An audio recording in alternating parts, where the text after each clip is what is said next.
En esta breve sección comprobaremos que el movimiento browniano satisface la propiedad de Markov. Aquí tenemos el enunciado. Tenemos entonces la afirmación de que el movimiento browniano es un proceso de Markov, es decir, satisface esta identidad.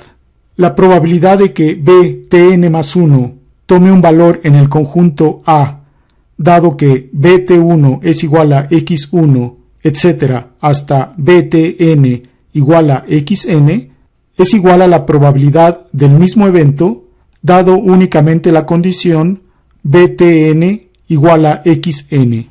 T1, T2 hasta Tn más 1 son cualesquiera tiempos ordenados de menor a mayor. x1, x2 hasta xn son cualesquiera números reales y A es cualquier conjunto de Borel de R. Vamos a ver entonces la demostración de esta identidad.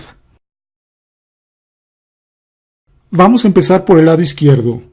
Tenemos entonces la probabilidad de que Btn más 1 tome un valor en el conjunto A, dado que Bt1 es igual a x1 hasta Btn igual a xn, se puede expresar como la integral sobre A de la función de densidad conjunta de Bt1, etc., hasta Btn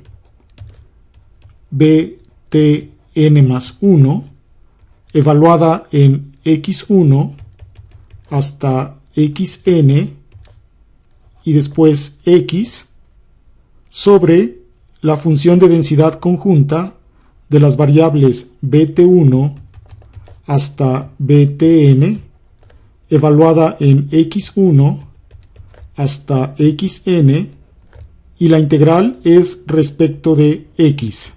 Estas funciones de densidad conjuntas se pueden escribir de la siguiente manera.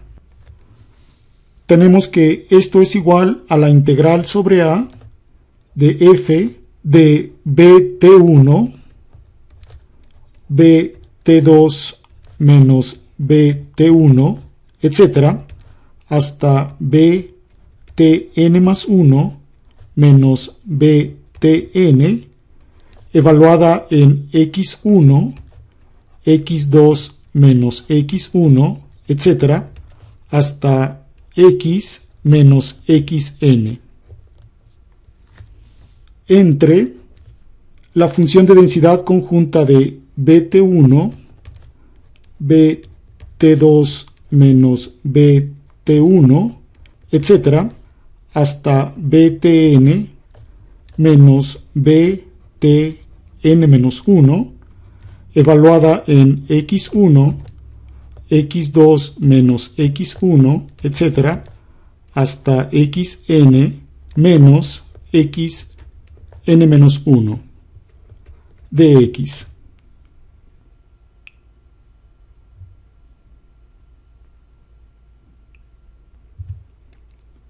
Por la propiedad de incrementos independientes, tenemos que esto es igual a la integral sobre A del producto de estas funciones de densidad. Tenemos aquí f de Bt1 evaluada en x1 por f de Bt2 menos Bt1 evaluada en x2 menos x1, etc., hasta f de Btn más 1 menos Btn evaluada en x menos xn,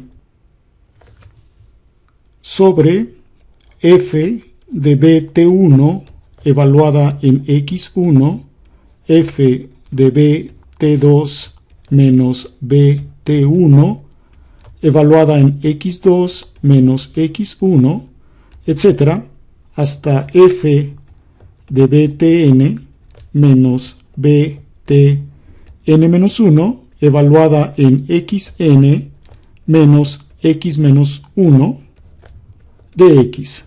Todos los términos aquí se cancelan, excepto el último factor del numerador. Tenemos entonces que todo esto se reduce a la integral sobre A de la función de densidad de btn más 1 menos btn evaluada en x menos xn de x. El siguiente paso consiste en multiplicar y dividir el integrando por la función de densidad de btn evaluada en xn. Es decir, tenemos aquí la integral sobre A de este término f de btn más 1 menos btn evaluada en x menos xn y vamos a multiplicar por f de btn evaluada en xn y dividimos por este mismo término f de btn en xn de x.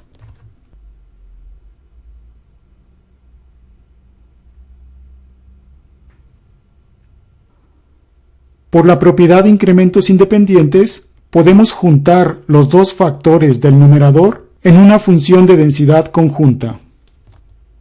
Esto es, la integral sobre A de la función de densidad conjunta de btn y btn más 1 menos btn evaluada en xn, x menos xn sobre f de btn en xn de x. Ahora, esta función de densidad conjunta es equivalente a la siguiente. Tenemos aquí la integral sobre A de la función de densidad conjunta de btn y btn más 1 evaluada en xn, x sobre la función de densidad de btn evaluada en xn de x. Pero esta expresión es la definición de la probabilidad condicional de btn más 1 que toma un valor en A, dado que btn es igual a xn. De esta manera, hemos comprobado la propiedad de Markov para el movimiento browniano. Con esto concluimos la sección.